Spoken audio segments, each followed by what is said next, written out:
I first just want to thank you both for taking the time to speak with us today. This is again an interview for the LGBT Policy Journal here at the Kennedy School. It's our second year in action, and we're trying to get a sense of some of the work being done internationally and domestically, and it's great to have you guys here. And it's also great that you guys had the opportunity to come speak to Harvard students yesterday. We really appreciated it. Right. So I think the first question is, I would just like to hear your guys' reasons for founding the St. Paul's Reconciliation and Equality Center, and some of the work that went into it, and what you guys have been able to accomplish so far. Actually, the idea came to me after counseling for 10 years. LGBT people different came to me, and I found that I needed to work more closely with the street people so that they can really understand the LGBT people are as real as themselves. So this is a straight LGBT Alliance where we deal with all issues which concern all of us as human beings, issues that deal with HIV/AIDS, education on human rights, domestic violence, children, and also, of course, talk about LGBT issues. Many people in Uganda, as far as I know, have been very ignorant about this. So we have these programs. Then you have, of course, as I say, education. Then we have self-help projects to raise the standards of living of the people. Many of our people are living in abject poverty, so finding a way of helping them. Some have been sent away from their work because of being LGBT, they're jobless, and this has helped. So far it is working, because already we have the HIV/AIDS program working very well. Probably I'll but also tell you more about this LGBT. I mean HIV/AIDS program, and then we are working on these self-help projects.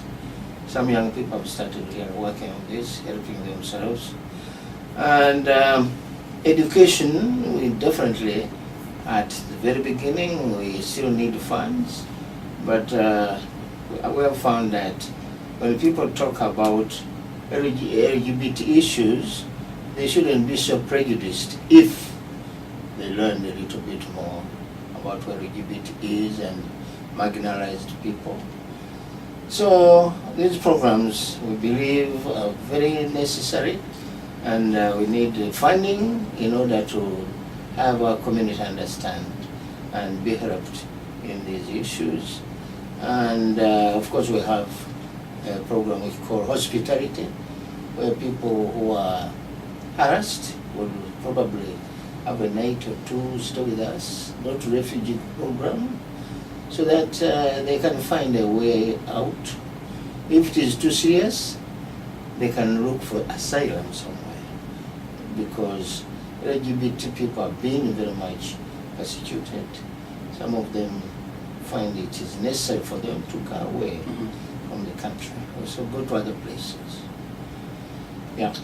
So, I'm sorry, go ahead. Yeah, I just want to, I think it's important for people to understand what's involved in the creation of a program on the ground from nothing. So for instance, if I have a connection with Pakistan or Afghanistan, I want to support lesbian and gay people there, how do I do that? When I contacted the bishop about 2 years ago, he had nothing going on. He had received 10 years of a little grant from Integrity that allowed him to have a little tiny office and a little stipend, okay? That money was cut, so when I contacted him, there was no center, there was nothing.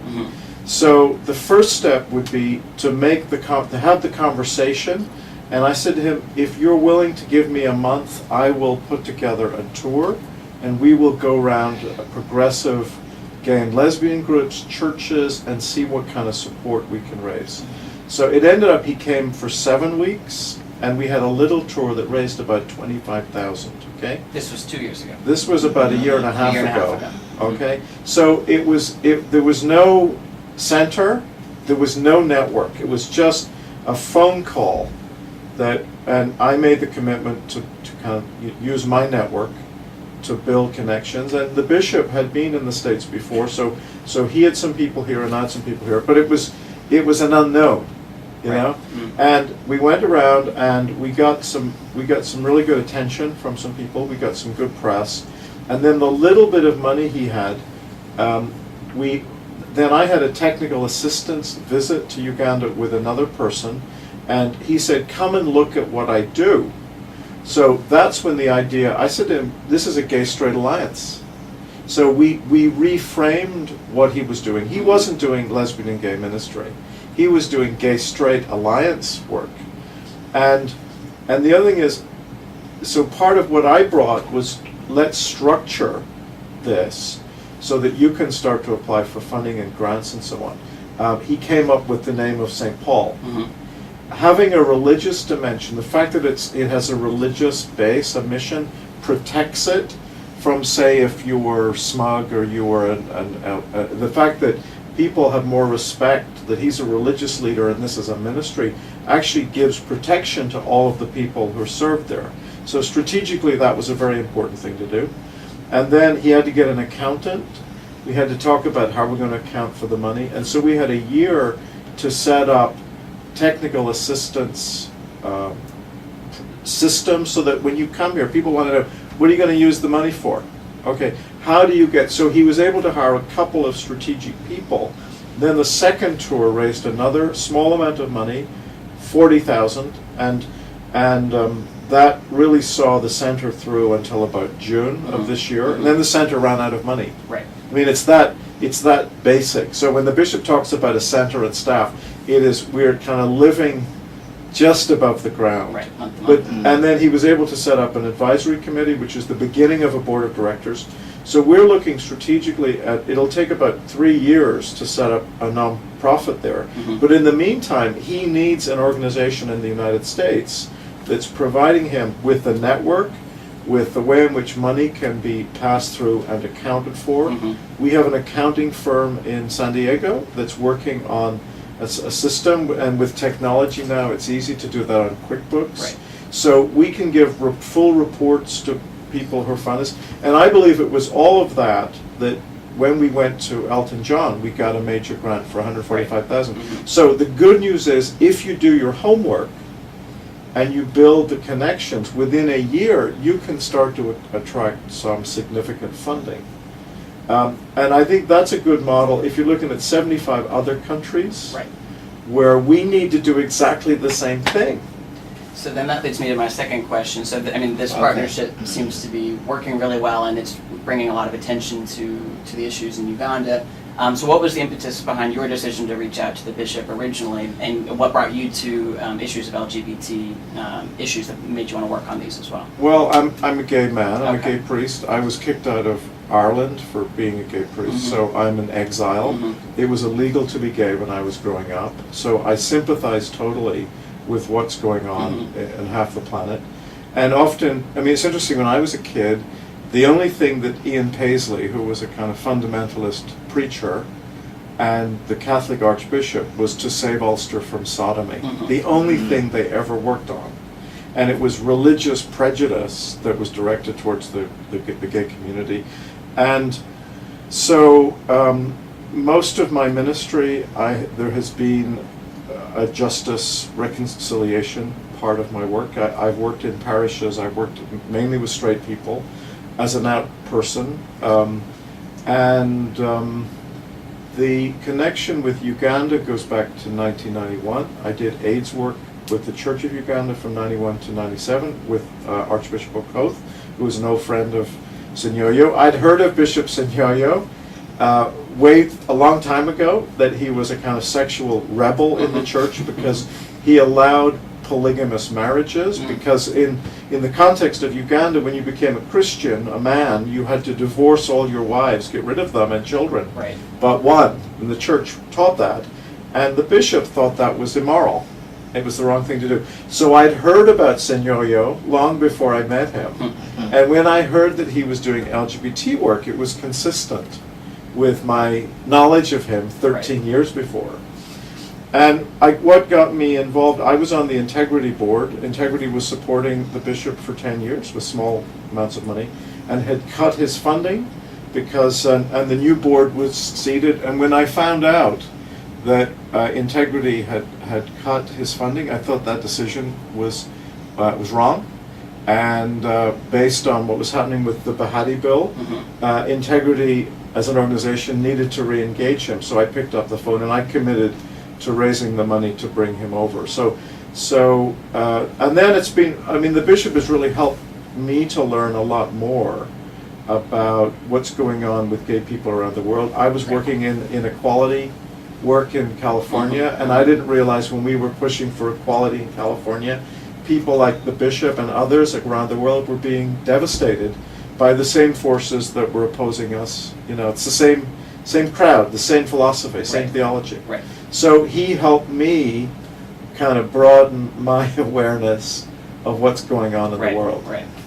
And so, Bishop, the same question for you, especially when you know that the issue of LGBT activism would be so controversial in a place like Uganda. What is it that brought you to want to work on this issue? It is my conviction that oppression over the people is wrong. By my faith, I understand that the one I follow, who is Jesus Christ, came to bring good news. Good news to the marginalized people, poor and all that. And I discovered when I did my counseling that one group of people who are really badly rejected, to the extent that some were even thinking of committing suicide, were LGBT people. So when they came to me for counseling, I felt it was necessary to welcome them rather than rejecting them. Because my church, when they knew what I was doing, they were furious. They were saying, you should condemn these people. What are you doing? You should have them converted. But I knew this was not right. I said, well, basically, I think I was prepared for it because I got training concerning human sexuality and marriage area and did my doctoral program in Yale and Hartford Seminary. So I knew more about human sexuality, I thought, more than what my church leaders were talking about. So I said, no, I can't just abandon the group, the people, because I believe they are God's creation, they are created by God, like heterosexuals. So in spite of persecution, I've stood because I believe it is my call to bring this good news. So, and then in a country like Uganda, where I feel like people often have to, LGBT people often have to live underground, and it's not something that can be public all the time. How do you find LGBT people? Do they come to you, or is there a component of your program that does outreach in communities to look for LGBT people, or how do they come to get your services? Well, first of all, the LGBT people know about me as a person who is willing to listen to them. Well, you know, there's a network. People will tell, where can we go for counseling? And that's how these people, the first LGBT people, came to me.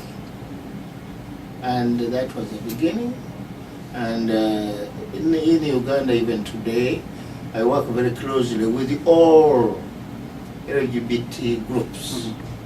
SMAG, Spectrum, Rainbow, Candy, there are many. And they know me, I understand. As a counselor, they know what confidences I should keep. So that's how it is. Usually they come to me. But now with our programs, of course, many have found they need these services, such as HIV/AIDS. Many of them have been denied access to these services because it is illegal in Uganda to be LGBT. So many of them have been finding it difficult where to go for the treatment, the counseling they need. So they come. And we have started this program, which is inclusive. We don't say it is only for LGBT, no. So we are targeting these people. They know us, they love us. And some of our employees are not LGBT themselves, but they know what we are doing, and they are doing it very well. So they are good, actually, our ambassadors, as I could say, in the community, to talk with the people. Right. David, it's really interesting if you look at the last, say, 25 years. When I was working in Uganda, I was not even aware there was a gay community there. Mm-hmm. I was over doing AIDS work, right? 1996, I met this young Ugandan who was gay, who said, the president has said if there's ever a gay pride demonstration in Kampala, we will be shot. So it's interesting that the leadership against gay people has come from Museveni himself. And as the government and the churches really stepped up the anti-gay work, the Archbishop at the time, Archbishop Nkoyoyo, came back from the Lambeth Conference in 1998 with the Lambeth Conference's resolution, which upheld the traditional biblical view that marriage between a man and a woman, and that homosexuality was wrong in the Bible, and encouraged the church to remain in dialogue and talk to gay people and minister to them, which is exactly what Christopher did. But the Archbishop misused the resolution in '98, had a press conference at the airport saying, our president is right to oppose homosexuality, and the Anglican Church is behind him. And in fact, the Anglican Communion is behind him. So for me, that was, we have that on record, but the original anti-gay movement came from the president, then supported by the Anglican Archbishop and the Church, and then was co-opted by the Christians in the United States that started to buy their way, bribe. And again, we have documentation of bishops being bribed to take these positions, largely by Anglicans in North America who were disaffected. Right. And Gene Robinson became the great excuse, okay? But it's interesting that as the government and the Bahati bill, that more gay and lesbian people in Uganda came out, and that groups like SMUG were inundated at the Bahati bill with young gay Ugandans saying, we're ready, we need to talk to somebody. So in a way, the government and the church helped a lot of people figure out who they were. And rather than actually stopping gay and lesbian people from fulfilling who they are, there's a way in which they've actually been agents to promote it. Mm-hmm. That's great. And so since we've been talking about the Bahati bill a little bit, what is the current status? It hasn't passed. We hear a lot about it here. It's still a possibility of passing. So on the ground, what is it looking like? What is happening is mysterious, because no one will tell you exactly. One thing we know for certain, it is still shelved. But anything can happen anytime. Maybe still it in a parliamentary debate, and they pass it. Because, of course, if it was brought for debate, I think it would pass. Because there's a lot of misunderstanding, misinformation, which leads to hatred of LGBT. So in that vein, it can easily pass, which would be calamitous. And so if it were to pass, it would. What are the details exactly of the bill? It would mandate that people that are caught that are openly LGBT would be put to death, and that people are required to turn their family members in. Is this correct? Well, it's interesting because Bahati modified the death penalty. He was willing to take that out, which was very kind of him. But the existing Victorian laws, where it is still illegal to be gay in Uganda, I've actually seen a charge certificate where you're charged with acts of homosexuality against God and the Ugandan constitution. So again, the religious dimension is even in the police bill that you get. And they would still have penalties for what they call aggravated homosexuality, that you could be put in prison for life. In other words, if you are a gay person, they would see that it's the behavior. And the underlying principle for Bahati Bill is that homosexuality is not an identity, it is behaviors that are learned and need to be unlearned. The ex-gay movement from this country, largely supported by fundamentalist churches, provide the false science that's driving Bahati. And if you look at religious movements all over the world that are asking for increasing criminalization, if you look at the underlying philosophy, it's the ex-gay movement philosophy that we really need to challenge in this country, because the harm that it's doing and the legislation that it's fueling. When Scott Lively went to Uganda in 2009, what he said to members of parliament was, "You're really soft on the gays. If you make it really difficult, maybe even, put them in prison for life, then they'll want therapy." So we have a responsibility to dismantle that theory, and I think in doing so, that's going to force church leaders to say, well, do we actually want not only to put people in jail or family members in jail?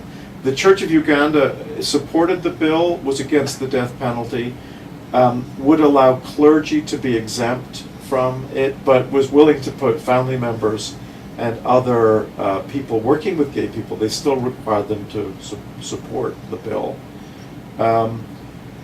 Another big issue, we talked about the AIDS work, and the bishop was invited to speak at the UN. When you look at the lens of HIV infection, it's not only criminal to be gay, but it's criminal to provide services to gay and lesbian people around the world, which means that it is illegal to provide HIV information to prevent someone being infected. Now, do church leaders actually want to physically withhold information from people that will cause them to get sick and die? And the bishop's call to compassion message in the tour is really kind of shining some light on that.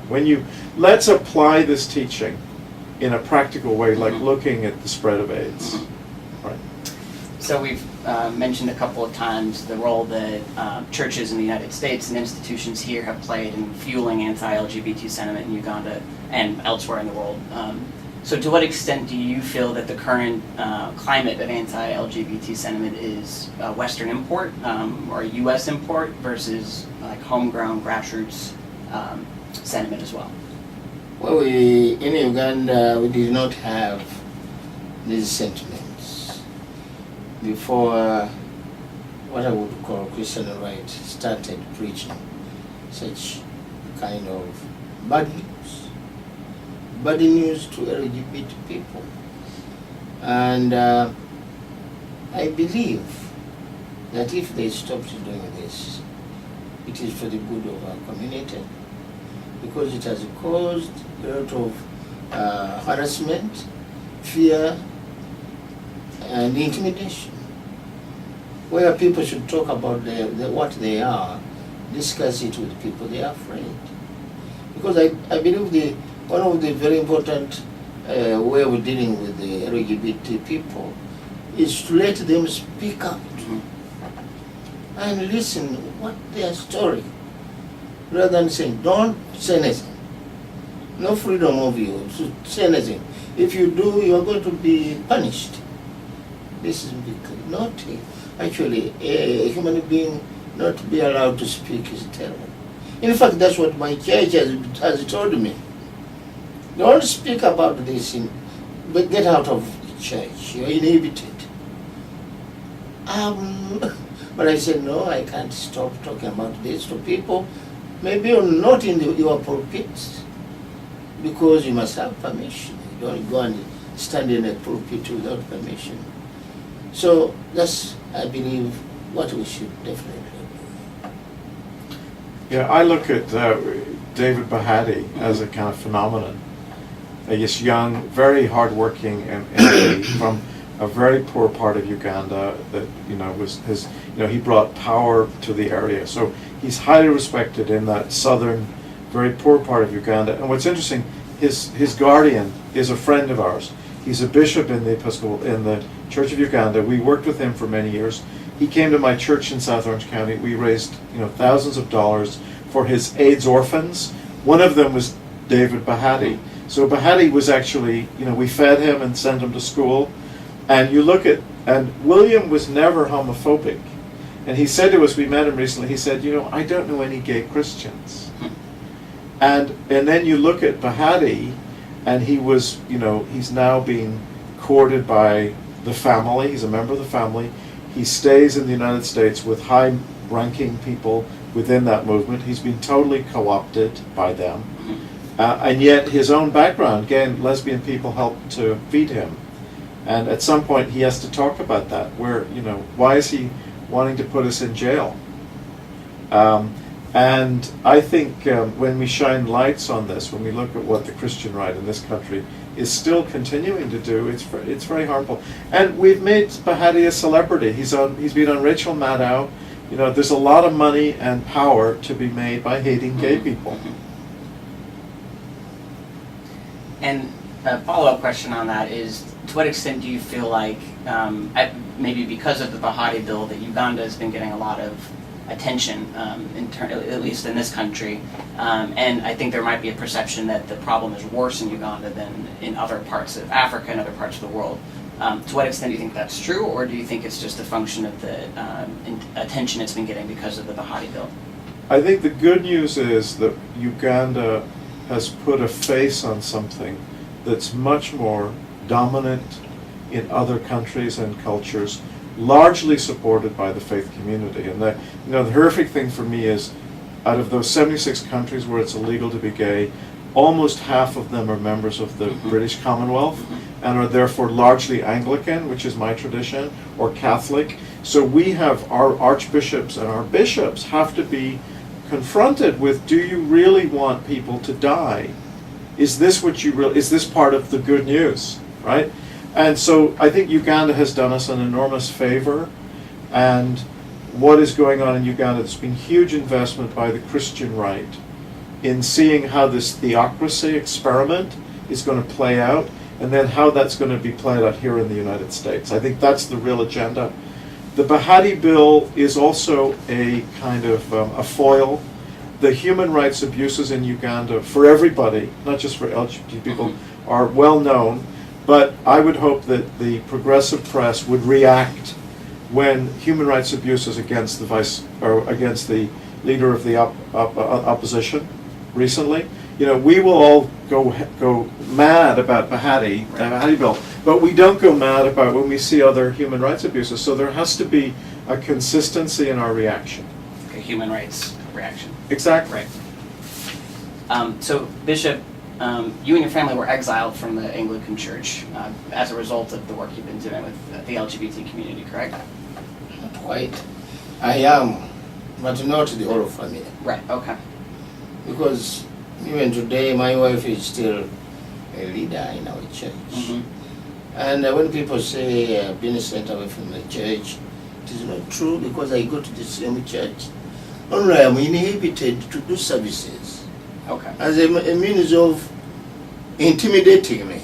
The people who are opposing the bishop, it would be very good for the bishop to have an opportunity to state the facts.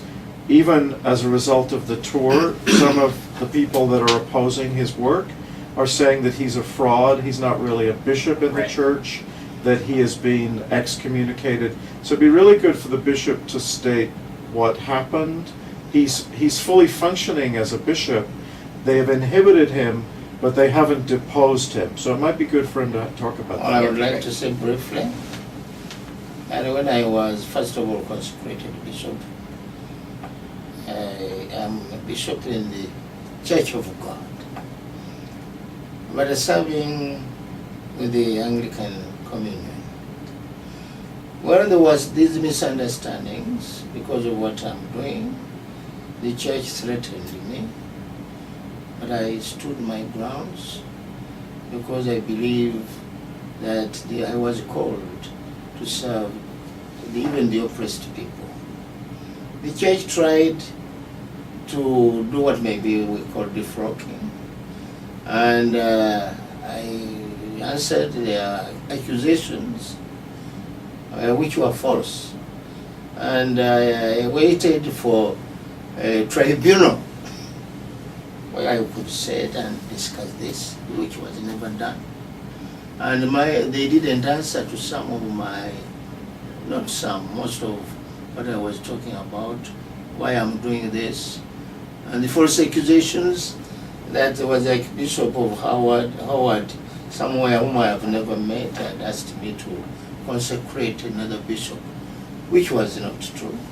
And I wrote to them to substantiate this, which they never did. So the story is, I made it clear to them, and they know I'm still a bishop. I go to my church, but I'm not doing what they prevent me from doing. So that's what I am. Okay. So that's a part of, they're trying to discredit him Right. by saying he's being unfrocked, he's pretending he's a bishop.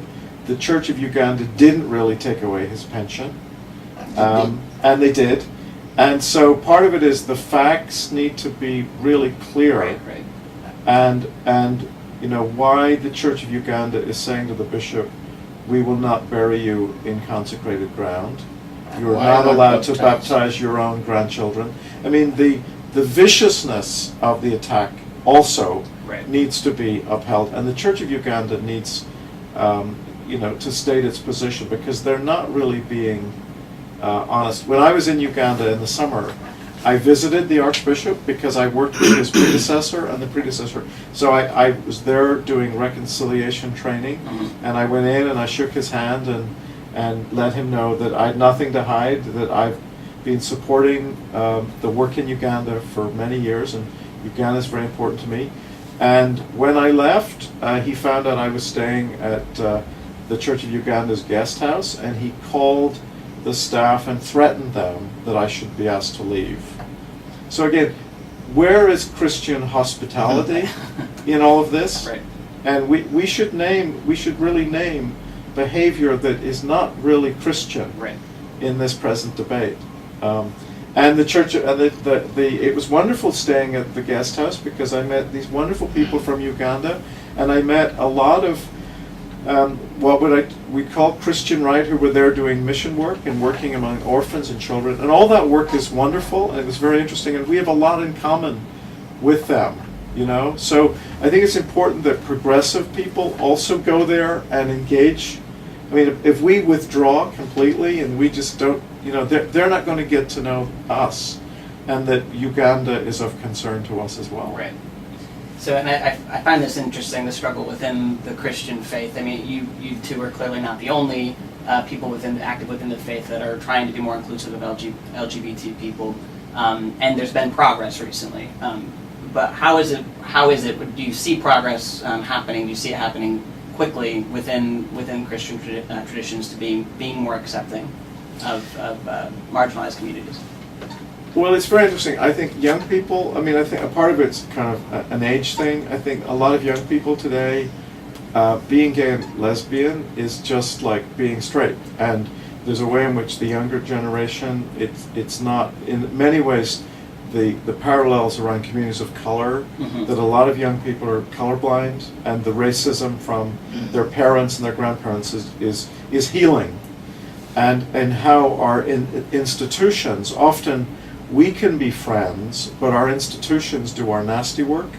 The major institution that carries homophobia in our society today is the church, and religious other faith traditions, and they'll use the Bible or they use the Quran as a weapon to beat up. And I think that the overall message of all faith communities is compassion, and I think that's been really refreshing to call, whether you're a person of faith or a person that believes in the goodness of humanity, to call people to compassion is something we all need to do. Right. And I think progress in the church, I've seen great progress moving from a country where it was illegal to be gay and now to be functioning after 35 years as an openly gay priest, that has been a struggle. I've lost jobs in the church for being gay. I've been discriminated against. I've been vilified. And largely I work with straight people. I don't work all the time with gay and lesbian people. But it's a part of, for me, what Jesus is calling us to always pay attention to the people on the margins, because the kingdom of God is there. And how Christians can just avoid that kind of basic teaching for me. Whether, if you're poor, somehow you're not a real believer. The prosperity gospel we talked about last night. There is a heresy in the church right now, and the church historically has gone off the rails, and we've named those, but the heresy of our modern age is prosperity gospel. And with that goes this underbelly of homophobia that we're seeing all around the world. And Christians and other people, we need non-religious people to be in the same kind of battle with us to fight that, because we're all suffering because of that. Early on I made the decision, and I think as a gay person, a lot of gay people have disowned the church because they've been so beaten up by the church, and I've been beaten up by the church. But I made a decision: either I'm going to change the soil from which everything grows in my work and my life, or I'm going to continue to pull out weeds from the garden. And gay and lesbian people are constantly pulling out the weeds in the garden, and instead of making a commitment to change the culture from which it grows. And the religious soil from which everything grows really needs to be looked at and changed. And the invitation, I think, is there to do that now. Well, so then let's talk a little bit about the tour you guys are on right now. It's called the Compass to Compassion. You guys have been touring the UK and the United States, talking about this work, and largely it seems to be trying to bridge this divide between not just people of faith, but people that aren't of faith, and trying to find ways that we can work together on this issue. So could you say a little bit about what your main goals are in doing this tour, and some of the things you're finding, some of the major themes that have come up? Yeah, I'm happy we are working on compassion. I've very much been touched by this compassion. I've traveled a bit. I went through Scotland on my way here, and I met some people in Scotland, and we were talking about the festival of spirituality and peace. And as we were talking with the people, I saw there was a real change there. And it was not only among the religious people, but the people who felt that we are lacking compassion. I talked to a number of people, and one lady I remember came to me and said, it's a pity there has not been compassion, because one young priest committed suicide because he was hearing news about his being gay, which was against him. And he felt so depressed until it led him to killing himself, which was really a lack of compassion. And this made me feel more that we need to tell people about compassion. And as I've been thinking about it, certain things came to my mind, not because I was reading about them in a book, but in my experience. That we as human beings, we need to be compassionate, even for our own survival. Whatever our persuasions in faith or not are, but the real existence of our human race depends on compassion. Compassion to me means to be open to other people and listen to people who may be of not your own belief or faith or whatever background, but you listen. And when you listen, you can be touched by their stories. You are touched. And when you are touched, that is the beginning of the compassion. But you don't just stop in just being touched, but you act. You act. And the way you act also is very important. Because you can act with hostility or with love. And in order to do that, every one of us, fortunately, we have got that part in us, whoever we are as human beings. I've been reading this book. It's a great help to me. And to me, it is God's providence that at this time I'm reading this book. 12 steps to 12 compassion. steps to compassion, a compassionate life. And because in each one of us, we have a brain, we have learned more about from this book. And this book, this brain has got a part which is old brain, a new brain. The old part is, as it were, a brain which seeks to eat. Because without eating, I couldn't survive. You're feeding and fighting. Without survival for the fittest, it was being said. Fight. And if you find you cannot win, you run away, flee. And that brain encourages you to reproduce yourself, to reproduce your kind, so that you can be able to reproduce as many of your kind as possible. That part is necessary. Probably very much necessary at the very beginning of being in this world as creatures. And we share that brain with the reptiles. Okay. But to me, that's where the image of God comes in. Because we are made in the image of God. Then we have a new brain. The other part is very irrational. Very irrational.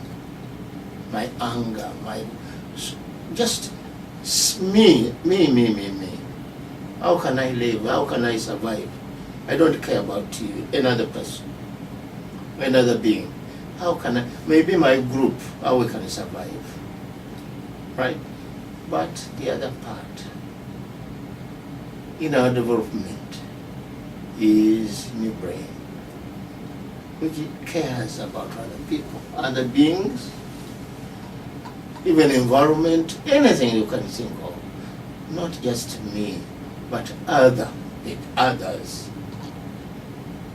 And that is what compassion should be. The way you act, not only for the good of yourself or myself, put yourself in the shoes of other people, other beings. And when we do that, we become very compassionate. And I've been thinking, for instance, myself, I'm heterosexual. But when I put myself in the shoes of the LGBT people, I feel compassionate. They are real people. In my counseling, I've found they are real. The reality, not what you imagine. That's, you get compassion. So I find this is wonderful.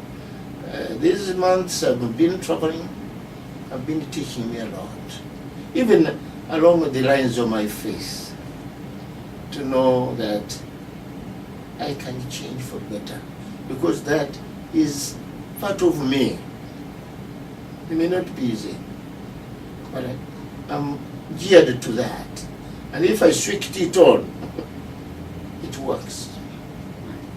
It does. See, I think the bishop is really great on the kind of theological And I think he is touching a lot of hearts and minds, way beyond the lesbian and gay work. I mean, I think he's helping people to get back to kind of what their moral compass is. Right. And an invitation to the religious community to get back to our moral compass, because I think we're lost. I see it from a strategic point of view here in the United States. I mean, I was a refugee from Ireland.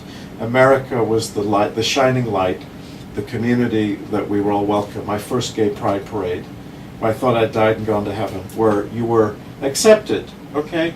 And so America has really helped me to develop as a human being. But I see America in a crisis right now, and I think the gay and lesbian movement is running out of steam. I think we have to seriously look at our strategy and our motivation. You look at the marriage equality debate. In California, we had 6,000 clergy who were willing to marry gay and lesbian couples. And the leaders of the campaign said, we don't want to talk about the religious dimension to marriage. We don't want your experience, and we've been the gatekeepers of marriage for 2 centuries. Right. We don't want your experience. We're going to win this on human rights and on fairness, and we're going to use constitutional means, and that is failing. Because I think there needs to be a partnership between the religious experience. We've been doing grassroots mobilizing and fundraising forever. Right. And this is not something that the gay community has invented, and sometimes that's the feeling that you get.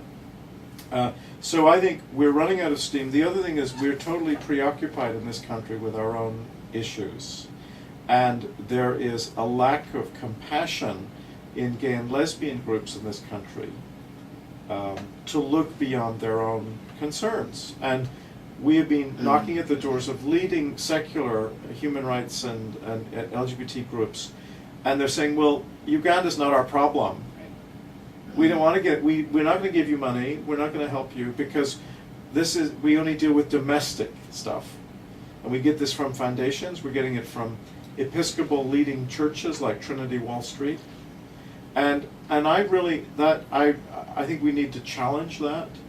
We're globalized, and I think that our movement can get new energy by building a coalition model, by looking at the tremendous resources and spiritual authority that comes from people like Bishop Christopher, who was straight from Uganda, and reminds us of kind of what our potential can be. Right, exactly.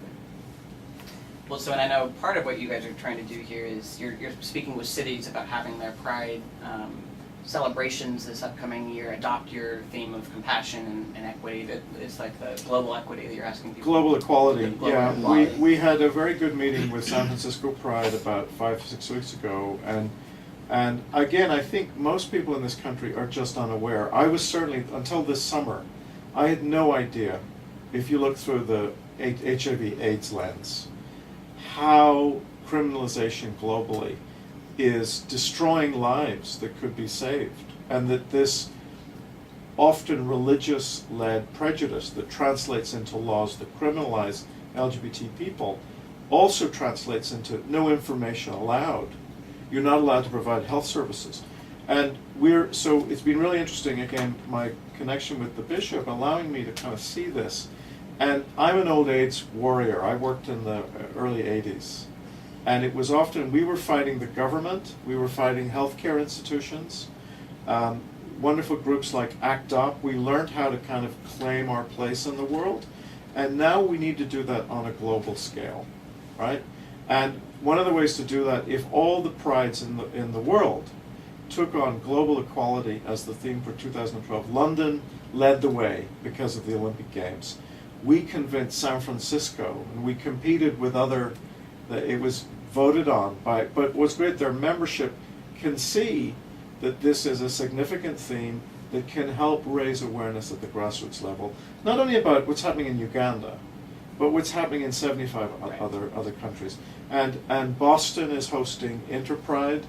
We've had some meetings with Pride here, so we're very excited about presenting an idea. And the World AIDS Conference is being held in DC in July. And wouldn't it be wonderful to have one person from each of those 76 countries the faith community in Washington is already going to receive them and provide housing and allow them to speak in their temples and churches. So again, the faith community can get mobilized, Right. hear their stories, and their horrific stories of what, people around half the planet, LGBT people are having to put up with. And maybe as a gay person in America, I'll feel, well, you know what? I've been blessed. Things aren't perfect right now, but compared to what's going on in the rest of the world, I'm really lucky. And maybe I can share some of my resources to change this. Right. Great. And so you guys are going from October 10th to 11th, you're going to be at the UN in New York. And the last time you guys spoke you, Bishop, spoke at the UN, you helped reinstate language to protect LGBT people against extrajudicial killings, which was pretty major and got a lot of media attention. Are you hoping to do something on a similar scale this time around, or what is your presentation going to be about at the UN this year? Actually, I want to make it clear. It is not UN. Mm-hmm. Union. We are going to meet at Union Sirico Seminar. Oh, okay.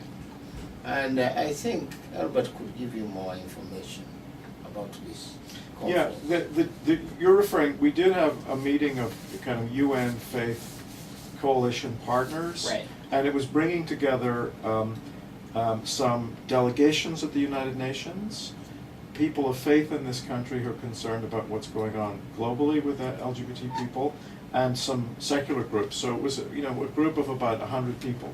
So we're having our third one at Union. Okay. And it's for 2 days, and it's really an attempt to bring progressive, religious, and secular people together to have the kind of conversations that we're talking about. Mm-hmm. And instead of reacting to the Bahati bill or reacting to what's happening in West Ghana or whatever, we actually have a strategy to get a message out there, to have a strategy out there that's much more proactive, engage the State Department and our government. Why are we supporting governments that are discriminating against gay and lesbian people? Why are my tax dollars being spent on training military that turns water cannons on gay and lesbian people? Why, so part of it is, as a citizen, how do we mobilize our community to hold each other accountable? That's a part of it. How do we get the media? There's a little wonderful media outlet in San Diego where I live, run by Ken Williams. Ken is covering international news, one of the few gay media in this country that actually does that. And it's read more outside the United States than inside the United States. Why is it that progressive media is so disorganized around this work? The research is done. Rachel Maddow has done a really good job, but why aren't we doing more about this? So the conference, we've got Jeff Charlotte coming, who kind of exposed the family. We've got Kapia Kooma, who looks at the globalization of this radical Christian fundamentalism that is damaging, I think, the church and the world in the name of God. And the progressive churches are doing very little about it. So we're looking at that. We have Dan Baer from the State Department. So we're asking some hard political and legal questions about what our government is really doing to support progressive voices in Uganda, secular and religious. Why aren't they not being resourced by our government? And we're sending 20,000 troops to Somalia to fight the war on terror, supported by a president who's torturing gay and lesbian people that we know about. Okay? And then the last section of the workshop is going to look at the media and communication strategy. So it's a very important beginning, but I'm hoping that a coalition will come out of that, and that we start to engage conservative Christians who I think are doing very good work, AIDS orphans, helping build a society that needs a lot of. It's not that their work is all bad. We're not asking, but we're saying be more accountable. Is your money that you're sending to Uganda or your mission in Africa also supporting the persecution of gay and lesbian people? And is that what you really want to do? Is that what you mean it to do? Or maybe we don't forget that whether we use our power, our money, our brains, we should be compassionate it should lead to compassion. Otherwise, we are destroying ourselves. So I have plenty more questions, but I don't want to keep you guys here all day. But I do want to ask my final question, which is what we can do. I mean, you're here to spread this message around the United States and to people here that are interested in supporting your work. So what can people do? Where can you direct us to donate and to do whatever we can to help you in your work that you're doing in Uganda? Well, I think it's great that, first of all, that the Carr School is taking this on. I think the people we had last night from all these disciplines, I think we need to do that. We need to integrate our different resources and knowledge in a way that maybe in the complexity of the world we live in today, we kind of have to do that differently. We have to think outside the silos. So I think you're doing it. You know, continue to keep creating those kind of environments where people are exposed to these ideas, and then help people, you know, solve them. If people want to support, one of the goals of the tour is to raise money to support the bishop's work and my work here in the United States. You mentioned last night a figure that it costs to run your center every month. I did. Yeah, we have a grant from Elton John. So in a year we've been very successful at almost 2/3 of the costs of the bishop's work is covered by grants and fundraising, but he needs $3,500 a month.